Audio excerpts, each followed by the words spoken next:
Hello there guys, and welcome to another one of my reviews. Today we are going to test drive the brand new BMW M240i. Brand new might be a bit of an exaggeration, but this is a new model. It's just that it took me a while to get my hands on it. So what is it? Well, this is the M Performance version of the 2 Series. It's a model meant to fill the huge gap of performance in between the regular 2 Series models and the M2 model that's bound to be released later on this year. And it's quite a potent machine, it's quite a fun car. The first generation model was so loved by its fans that it managed to stay alive simply with their support.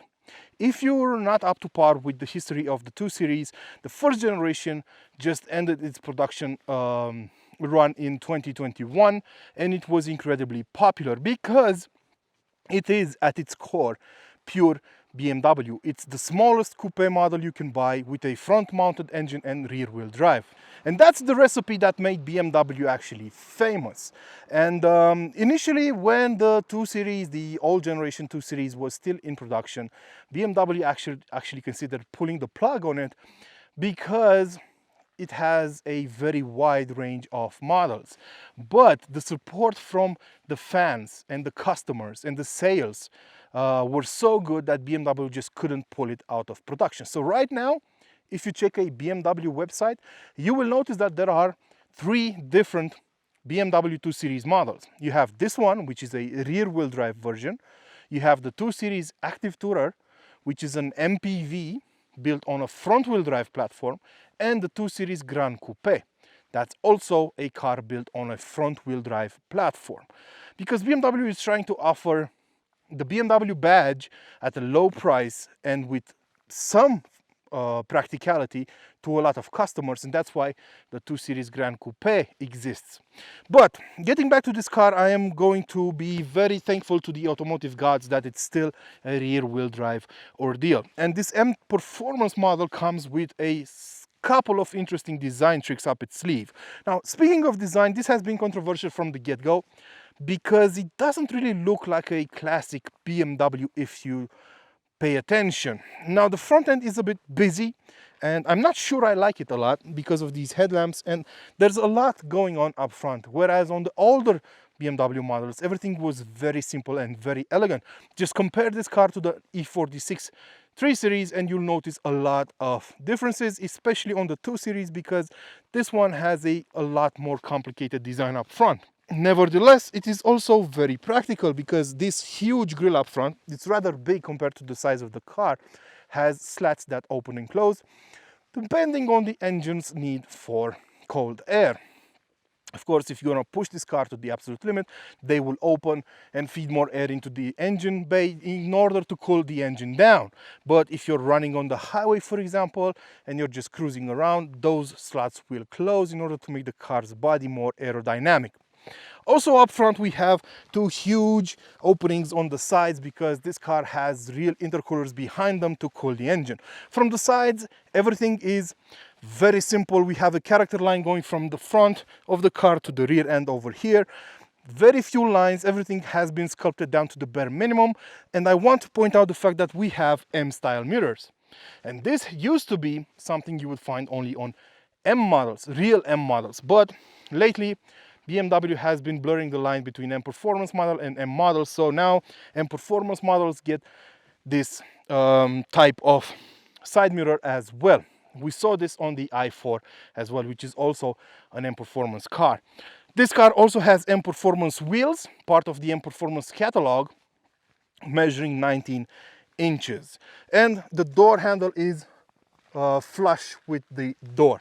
Round the back, we also have a very controversial rear end because these taillights haven't been met with a lot of enthusiasm from the usual BMW customers. We have a huge diffuser down at the bottom of the rear bumper, and we have rectangular tailpipes like we would get on any other M Performance model with an internal combustion engine. Now let's hop inside and see how things look in there. Inside the 2 Series Coupe, you will find the exact same layout and design as you would in a 3 Series, for example, in a 4 Series, in a BMW X5, in to some extent in a BMW 8 Series. This model didn't get the new iDrive 8 system and the new curved display over here, because even though it was launched rather recently, it's a lower priced model. So for now, BMW won't launch that setup for this car, but it will get it at its facelift in about 3 or 4 years. So if you're looking forward to that, you have to wait for a while. But I have to say I prefer this layout to the new one, mainly most likely because I'm used to it and I know how to work it a lot better than the new one. But I have to say, comparing the two, the new iDrive 8 system does feel more advanced and looks better, if only because it has a more colorful display for the multimedia system and for the instrument cluster. Everything in here is pretty boring, should I say. Everything is black with some touches of color here and there, but overall it's quite boring. Now, the materials used are of good quality, both on the door panels, on the dashboard, and of course on the seats. These are optional M Sport seats. They look and feel fantastic, and they mimic the ones found on true M cars. Basically, the only difference is the fact that on true M cars, this badge, this M badge over here, is lit up at night. But other than that, they feel and look exactly the same. Now, some of you might be wondering how I would fit in the back, but I'm not going to do some gymnastics over here in order to get in the back of this car. What I will say is that it seems to have more room in back there than inside in BMW 8 Series, despite the considerably larger size of the 8er. So yeah, I won't try to squeeze myself in the back, but I think people up to 1.6 meters tall should fit in there quite easily, even though a person of my height, which is 6 feet, would sit up front. So yeah, but I don't think most people will buy this car as a family car to carry people in the back. The back seats will most likely be most often used as storage spaces. Now, let's set off and see how this car drives. Now that we hopped behind the wheel, let's talk about the technical side of things for a moment. So this car uses the same architecture as all of BMW's rear-wheel drive cars at the moment. It's called CLAR, or cluster architecture, and it's a rear-wheel drive platform. And I am thankful to every god in the industry right now that for the fact that BMW maintained this rear-wheel drive platform for the car. And I think they did a very good business decision, because if you look at the landscape right now, it's kind of hard to find a proper rival for this car. But I'm going to talk about that later on. For now, let's talk about the specs. So the 2 Series range has a couple of choices right now. You have the 220D, you have the 220i, and you have the M240i. And there's a huge gap in terms of performance between these cars. We will get a 230i in a few months, which will have 258 horsepower. But until then, I think this remains the one to get. Even though it's the most expensive one, it is the only one with a straight 6 under the hood. And that straight 6 is the all familiar B58 engine, petrol powered engine, which makes 374 horsepower and 500 Newton meters of torque over here in Europe. In the US, this same engine, but without a particulate filter, does 382 horsepower. So the Americans have the edge in this regard. Also, they don't have that particular filter, so their cars sound a lot better than the European ones. But I can't really complain about this one either. I'm surprised by how nice the engine sounds, even though I would have liked a bit more volume, but that's where the OPF steps in and cuts the volume. Now, in terms of performance, you can only get this car for now. You can only get it with all-wheel drive, xDrive all-wheel drive, and this automatic gearbox, 8-speed gearbox. The gearbox has been changed a bit compared to the old model. So the old M240i had the same 8-speed gearbox, but on the new model you have shorter gear ratios for the first 3 gears. And the shifts seem to be a bit more brutal, especially in sport mode. Furthermore, of course, the engine got some 34 horsepower extra compared to the old model. So how does it behave? Well, it's pretty goddamn fast. Now, what I should mention is the fact that all M240i models now come with a limited slip differential at the rear axle.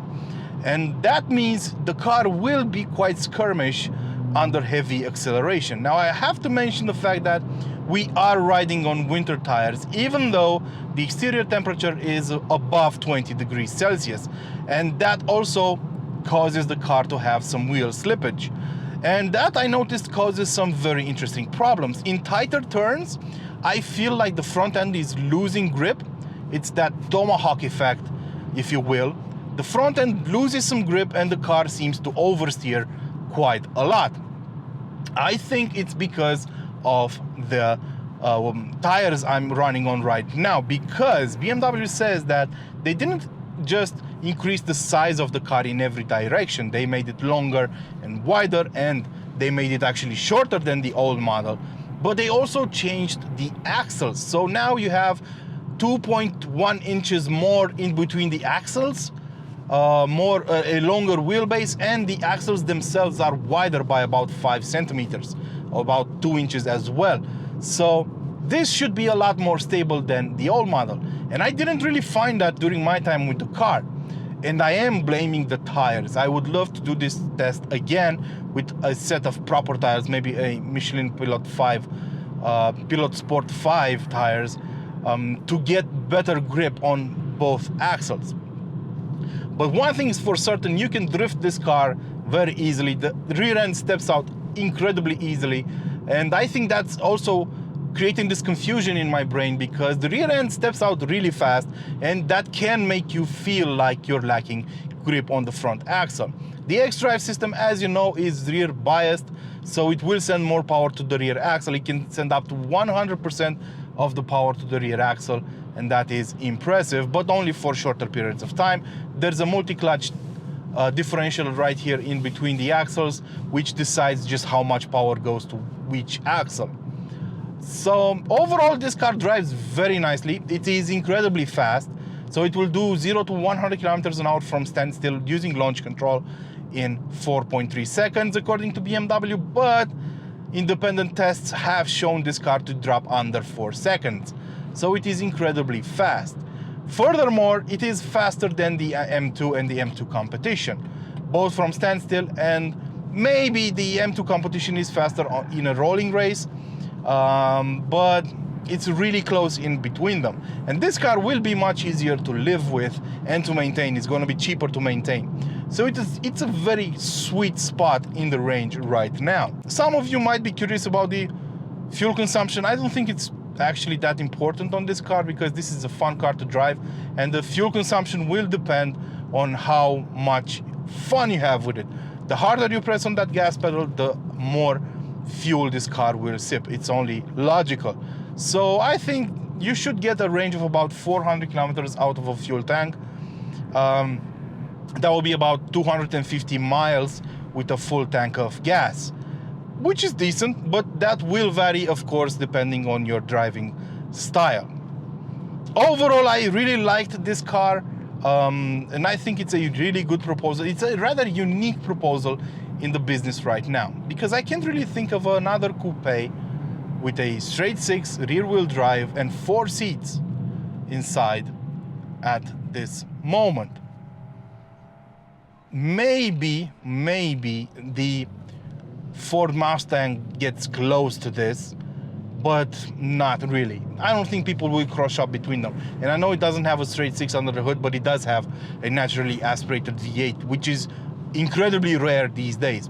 I think the closest rival this car has is the Porsche 718 Cayman S with its 2.5 liter boxer engine, good for 350 horsepower, even though that car doesn't have rear seats.